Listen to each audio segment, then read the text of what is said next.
Bismillahirrahmanirrahim. Assalamualaikum warahmatullahi wabarakatuh.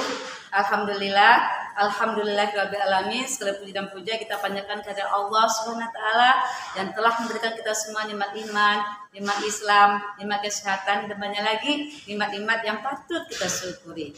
Salawat dan salam semoga tercurah pada junjungan kita Nabi Muhammad Sallallahu Alaihi Wasallam beserta para keluarganya, para sahabatnya, dan juga para pengikutnya.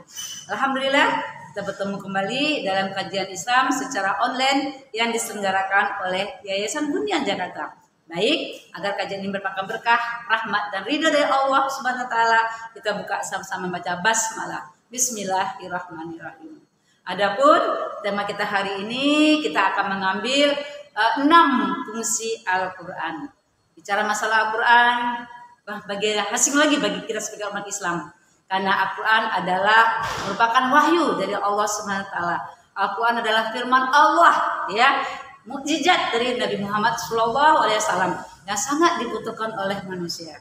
Di dalam Al-Quran, ya banyak sekali fungsi-fungsinya. Dan kita akan bahas pada kesempatan hari ini adalah 6 fungsi daripada Al-Quran. Apa saja 6 fungsi daripada Al-Quran?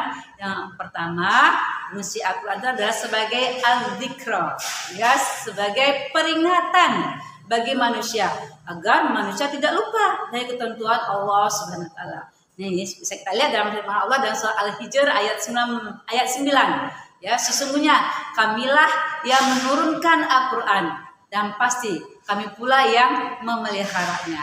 Nah, jadi dengan adanya Al-Quran ini, fungsi Al-Quran yang memelihara sebagai al-zikro, peringatan, ya, peringatan buat manusia agar manusia kembali kepada jalan benar, peringatan bagi manusia, ya, agar manusia mengetahui rambu-rambu dalam kehidupan kita, hukum-hukum yang ada di dalam Al-Quran, ya, yang hukum-hukum tersebut, ya, insya Allah akan menjaga manusia. Fungsi yang kedua adalah Al-Quran sebagai mau'izah, ya. Mau'izah artinya sebagai pelajaran, nasihat, dan tuntunan yang merupakan sesuatu yang sangat dibutuhkan oleh manusia sehingga mereka menjadi orang yang mengerti mana yang baik, mana yang buruk, mana yang halal, mana yang haram.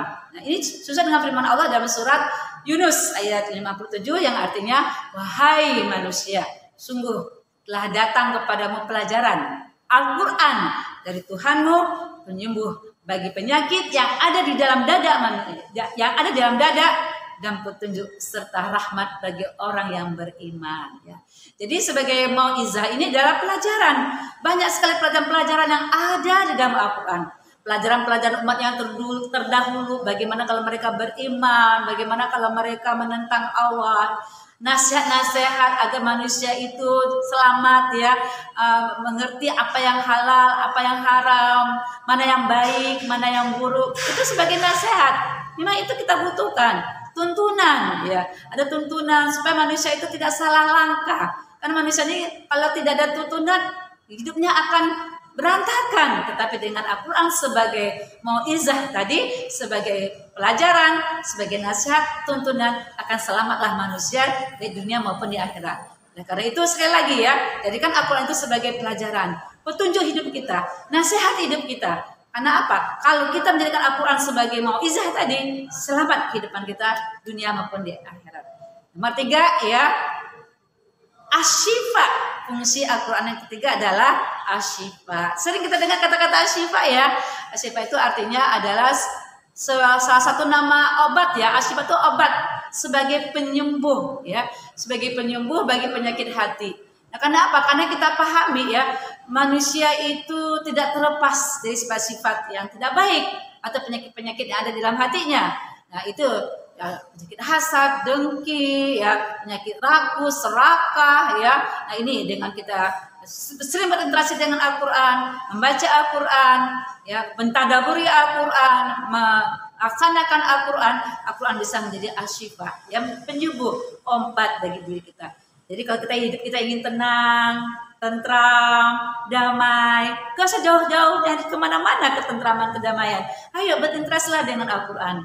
Ya, ayo amalkan ayat Al-Quran, ya.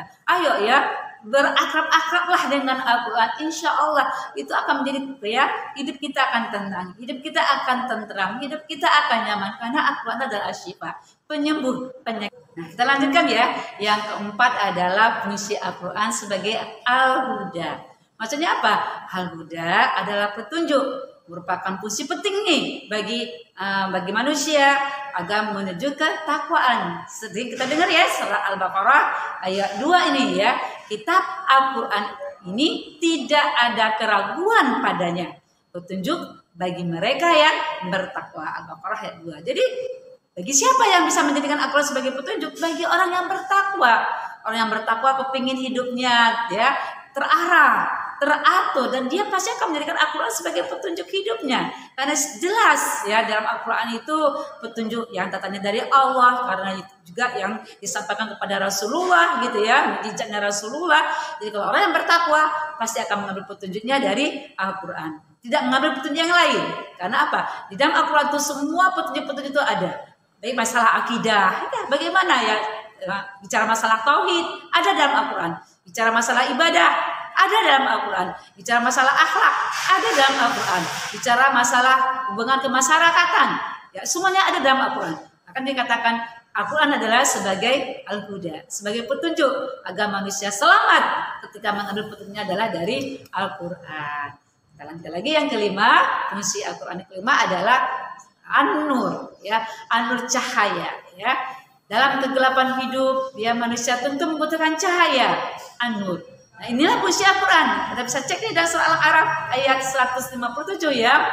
Adapun orang-orang yang beriman kepadanya, memuliakannya, menolongnya, dan mengikuti cahaya yang terang yang diturunkan kepadanya Al-Quran.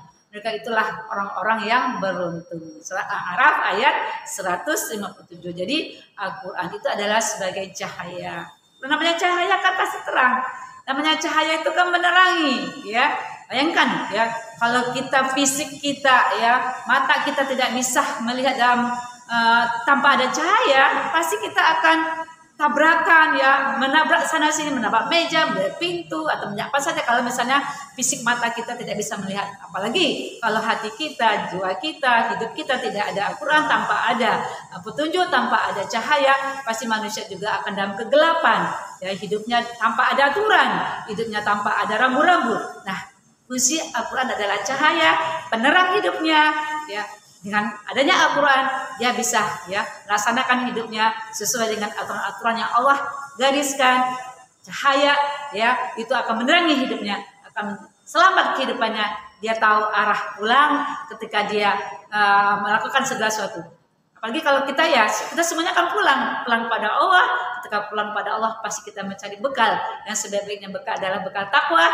Untuk mencari sampai bekal takwa tadi, kita ya kembali kepada Al-Quran, mengikuti Al-Quran, ya kemudian menjadikan Al-Quran sebagai petunjuk hidup kita, menjadikan Al-Quran sebagai tadi asyifa tadi, menjadikan Al-Quran sebagai sumber hukum kita, menjadikan Al-Quran sebagai cahaya dalam kehidupan kita. Kalau Al-Quran sebagai cahaya, hidup kita akan terang, hidup kita akan bercahaya karena dituntun dengan bimbingan Allah. Dan yang terakhir, ya fungsi dari Al-Quran adalah Al-Burhan. Maksudnya apa Al-Burhan ya? Dalam menerima kebenaran, manusia membutuhkan bukti-bukti yang meyakinkan. Al-Burhan ya, bukti-bukti ya. Karena Al-Quran yang menjadi salah satu mukjizat Nabi Muhammad SAW berfungsi demikian sebagai bukti ya, bukti kebenaran ya. Ya, ini juga bisa kita lihat dalam dalam Al-Quran dalam surah An-Nisa ayat 174 ya, yang artinya wahai manusia, sesungguhnya telah sampai kepadamu bukti kebenaran dari Tuhan Muhammad dengan mukjizatnya, dan telah kami turunkan kepadamu cahaya yang terang benderang. Surah An-Nisa 174. Jadi fungsi Al-Quran adalah sebagai itu bukti-bukti yang meyakinkan. Karena di dalam Al-Quran ya tadi banyak ada peringatan, ada cerita-cerita ya, cerita-cerita bagaimana gambaran orang yang beriman, orang yang ingkar, berita gembira bagi orang yang melakukan kebaikan-kebaikan, ya, ataupun teguran-teguran bagi orang yang berbuat maksiat dan dosa. Nah, dengan adanya bukti-bukti, kan ada juga bukti-bukti dalam Al-Quran bagaimana zaman-zaman dahulu pada zaman Nabi ketika ada umat-umat yang melanggar, umat-umat yang membantah, umat yang tidak beribadah, umat yang ingkar kepada Allah, ada bukti-bukti ya bahwasanya mereka dihancurkan, mereka ditimpa oleh musibah. Nah, ini juga pelajaran buat kita. Jadi ibrah buat kita, ada bukti-bukti tersebut. Bukti-bukti bagaimana kalau kita mengikuti agama Allah yang lurus ini, agama Islam yang lurus ini, insya Allah akan kita selamat. Apalagi tadi ya bukti-bukti kebenaran itu sudah kita yakini karena kebenaran itu datangnya dari Allah ya. Apalagi kebenaran itu sudah ada petunjuknya dalam Al-Quran. Nah, inilah beberapa fungsi-fungsi daripada Al-Quran. Semoga dengan kita selalu berinteraksi dengan Al-Quran, terus kita berakrab-akrab dengan Al-Quran dengan membacanya, dengan mentadaburinya, menghafalnya, dan mengamalkannya dalam kehidupan sehari-hari, kita akan selamat di dunia maupun di akhirat. Kita akan menjadi hamba-hamba Allah yang terpilih, menjadi hamba-hamba Allah yang nanti Al-Quran akan bisa menjadi syafaat kita nanti di akhirat nanti ya. Oleh karena itu mudah-mudahan kita menjadi hamba-hamba Allah yang terus mendekatkan diri kita kepada Allah, terus mendekatkan diri kita kepada petunjuk Allah, dan kita terus berinteraksi dengan Al-Quran karena Al-Quran adalah sumber energi kita, sumber petunjuk kita, sumber hukum kita. Ini yang bisa saya sampaikan. Saya yakin ini masih banyak kekurangan, banyak kekilafan. Saya minta maaf lahir batin kalau ada kekilafan, kekurangan, dan kepada Allah saya mohon ampun yang sebesar-besarnya.